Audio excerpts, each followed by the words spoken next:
നമസ്കാരം. എല്ലാവർക്കും ഐശ്വര്യത്തിൻ്റെയും സമ്പൽ സമൃദ്ധിയുടെയും സമാധാനത്തിൻ്റെയും ഒരു ഓണം ഞാൻ ആശംസിക്കുന്നു.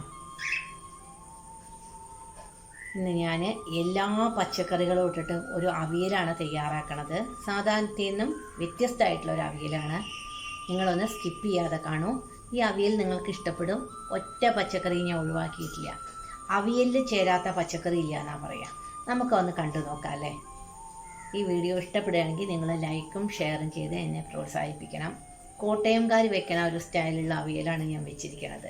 എനിക്ക് വളരെ ഇഷ്ടമാണ്, വളരെ സ്വാദിഷ്ടമാണ്. അപ്പോൾ നമുക്ക് അടുക്കളയിലേക്ക് പോയി അവിയൽ വേഗം ഒന്ന് തയ്യാറാക്കാം. വ്യത്യസ്തമായിട്ട് ഒരു അവിയൽ ഉണ്ടാക്കാം.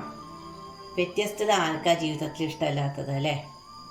എല്ലാ പച്ചക്കറികളും ഉണ്ട്. അതായത് ക്യാരറ്റ്, കയ്പ്പയ്ക്ക, ബീൻസ്, കൊത്തമര, പയർ, കായ, കൊള്ളിക്കിഴങ്ങ്, കുമ്പളങ്ങ, ബീട്രൂട്ട്, വെള്ളരിക്ക, പടവലങ്ങ, ഉരുളക്കിഴങ്ങ്,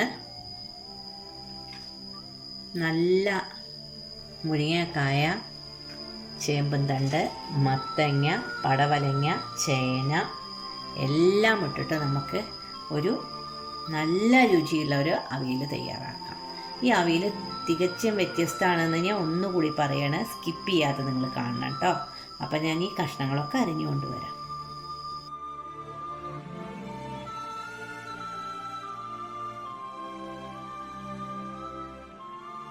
അവിയലിൻ്റെ കഷ്ണങ്ങളൊക്കെ ഞാൻ അതാ ഇങ്ങനെ നീളത്തിൽ മുറിച്ചു.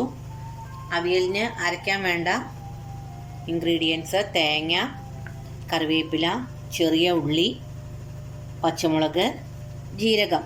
ഇതൊക്കെ ഒന്ന് ക്രഷ് ചെയ്തെടുക്കേ വേണ്ടൂ. പിന്നെ മാങ്ങ ഞാൻ സെപ്പറേറ്റ് മുറിച്ച് വെച്ചിട്ടുണ്ട്. ഇതൊക്കെ വെന്തതിന് ശേഷം മാങ്ങ ഇടാവൂ. പിന്നെ ആവശ്യത്തിന് തൈര്. മാങ്ങയുടെ പുളി പോരാച്ചാൽ മാത്രമേ നമുക്ക് തൈര് ചേർക്കണ്ടൂ കേട്ടോ. അപ്പം ഞാൻ ഇതൊന്ന് ക്രഷ് ചെയ്ത് കൊണ്ടുവരാം. അവിയൽ ഉണ്ടാക്കാൻ നോക്കാം. ഒരു ഉരുളി വെച്ചിട്ടുണ്ട്. ഉരുളി ചൂടായി. അതിലേക്ക് നമുക്ക് നല്ല പ്യുവറായിട്ടുള്ള വെളിച്ചെണ്ണ ഒഴിച്ചു കൊടുക്കാം.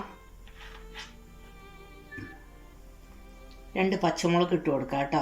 അരക്കണയിൽ 4 പച്ചമുളക് ചേർത്തിട്ടുണ്ട്. അതാണ് ഇതിൽ 2 പച്ചമുളക് ഇട്ട് കേട്ടോ. എനിക്ക് എല്ലാ കഷ്ണങ്ങളും ഇട്ട് കൊടുക്കാം. എന്നിട്ട് നമുക്കിതൊന്ന് വഴറ്റിയെടുക്കണം. ഈ കഷ്ണങ്ങളൊക്കെ വാടിക്കഴിഞ്ഞാൽ വളരെ കുറഞ്ഞ ലെവലിലാവും. വഴറ്റിയിട്ട് നമുക്കിത് അടച്ച് വെച്ചാണ്ട് വേവിക്കാം. മുളക് പൊടി, മഞ്ഞൾപ്പൊടി ഇട്ടിട്ട്. ഇത് വഴന്ന് വന്നിട്ട് മുളക് പൊടി, മഞ്ഞൾപ്പൊടി ഇടാം. വെളിച്ചെണ്ണ എല്ലാ ഭാഗത്തേക്കും പിടിക്കട്ടെ. എല്ലാ കഷ്ണങ്ങളും ഉണ്ട് ഈ അവിയലിൽ. അതാണ് ഈ അവിയലിൻ്റെ ഒരു പ്രത്യേകത. പിന്നെ നമ്മൾ മാങ്ങ ഇട്ടിട്ടാണ് വെക്കണത്. തൃശ്ശൂർ സ്റ്റൈലിലാണെങ്കിൽ മോരൊഴിച്ചിട്ടാണ് വെക്കുക. കോട്ടയം സ്റ്റൈലാണ് ഈ മാങ്ങട്ട് വെക്കൽ. നല്ല ടേസ്റ്റാണ് മാങ്ങട്ട് വെച്ചാട്ടാ. നല്ല പുളിയുള്ള മാങ്ങയാണ്. അതുകൊണ്ടാണ് ഞാൻ ഒരൊറ്റ മാങ്ങ മാത്രം ഉപയോഗിച്ചത്. ഇനി നമുക്ക് പുളി പോരാച്ചാൽ നമുക്ക് കുറച്ച് തൈര് ഒഴിക്കാം. കഷ്ണങ്ങൾ ഉടയാതെ ഇരുന്നാൽ അവിയൽ നല്ല ഭംഗിയായിട്ട് ഇരിക്കുള്ളൂ. കഴിക്കാൻ നല്ല ടേസ്റ്റും ഉണ്ടാവുള്ളൂ. ഇതിലേക്ക് നമുക്ക് മഞ്ഞൾപ്പൊടി ഇട്ട് കൊടുക്കാം. 1/2 ടീസ്പൂൺ, 3/4 ടീസ്പൂൺ മഞ്ഞൾപ്പൊടി. മുളക് പൊടി നല്ല കൂമ്പിച്ചിട്ട് 1 ടീസ്പൂൺ. പിന്നെ നമ്മൾ പച്ചമുളക് അരക്കില്ലല്ലോ, ചതക്കേ ചെയ്യുള്ളൂ കേട്ടോ. കറിവേപ്പില പച്ചമുളകൊക്കെ നമ്മുടെ വീട്ടിലുള്ള കാരണം നമുക്ക് അതിന് ക്ഷാമമില്ല. ഇളക്കി കൊടുക്കാം. ഉപ്പ് ഇപ്പം ഇടണ്ട കേട്ടോ. അത് ഒന്നും കൂടി കഷ്ണങ്ങൾ വേവട്ടെ.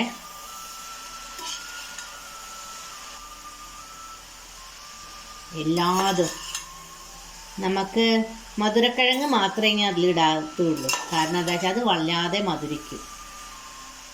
ഉള്ളിക്കിഴങ്ങ് ഇട്ടിട്ടുണ്ട്, കായ. നിങ്ങൾക്ക് കാണിച്ചു തന്നൂല്ലോ ഞാൻ എല്ലാ കഷ്ണങ്ങളും. ഈ അവിയലൊരു അടിപൊളി അവിയലാവും. കഷ്ണം വെന്തതിന് ശേഷം നമുക്ക് മാങ്ങ ചേർക്കാം കേട്ടോ.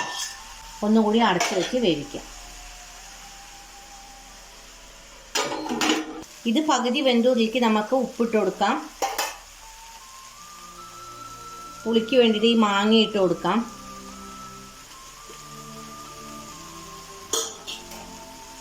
എന്നിട്ട് നമുക്കിത് വഴറ്റിയിട്ട് ആവിയിൽ ഒന്നുകൂടി വേവിച്ചെടുക്കാം. ഉടയാതെ ഇതിനെ വേദനിപ്പിക്കാതെ എന്ന് പറയാം. നമുക്കിത് വഴറ്റിയെടുക്കണം കേട്ടോ.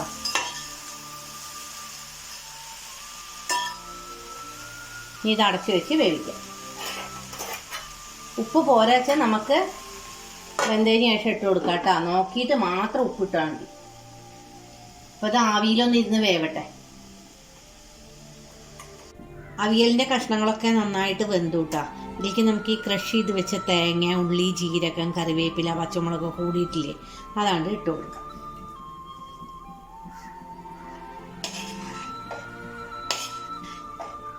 ഇട്ട് കൊടുത്തതിന് ശേഷം നമുക്ക് അധികം ഒന്നും ഇതാവണ്ട കേട്ടോ. ചെറുതായിട്ടൊന്നും അങ്ങോട്ട് ചൂടായാൽ മതി.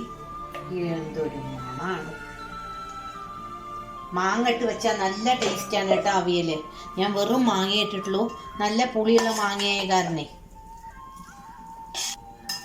ഇതൊന്നാണ്ട് കലർത്തട്ടെ. കരിവേപ്പിൻ്റെ ഇല ഇട്ട് കൊടുക്കാം.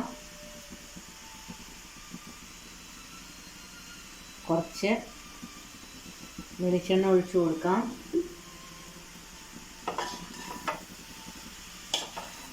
മിക്സ് ചെയ്ത് കൊടുക്കാം. എല്ലാ പച്ചക്കറിയും ഇട്ടിട്ടുള്ള അവിയൽ ഓണത്തിന് റെഡി. വെറും പച്ചമാങ്ങ മാത്രമാണ് ഞാൻ അതിലിട്ടിരിക്കണത്. നല്ല പുളിയുള്ള മാങ്ങ ഇട്ട് കഴിഞ്ഞാൽ തൈരൊന്നും ഒഴിക്കണ്ട. നല്ല ടേസ്റ്റിൻ്റെ എത്ര ദിവസം വേണമെങ്കിൽ ഇത് ഇരിക്കുകയും ചെയ്യും. നമുക്ക് ഓഫ് ചെയ്യാം. എല്ലാവരും ഈ അവിയലൊന്ന് ട്രൈ ചെയ്യൂ. പുതിയ ഒരു വീഡിയോ ആയിട്ട് അടുത്തന്നെ കാണാം. എല്ലാവർക്കും ഓണാശംസകൾ. ഈ വീഡിയോ നിങ്ങൾക്ക് ഇഷ്ടപ്പെടുകയാണെങ്കിൽ നിങ്ങൾ ലൈക്ക് ചെയ്യൂ, ഷെയർ ചെയ്യൂ. ആദ്യമായിട്ട് എൻ്റെ ചാനൽ കാണുന്നവരാണെങ്കിൽ ഒന്ന് സബ്സ്ക്രൈബ് ചെയ്തിട്ട് അടുത്തുള്ള ബെല്ലൈക്കൺ കൂടി അമർത്തിക്കോളൂ.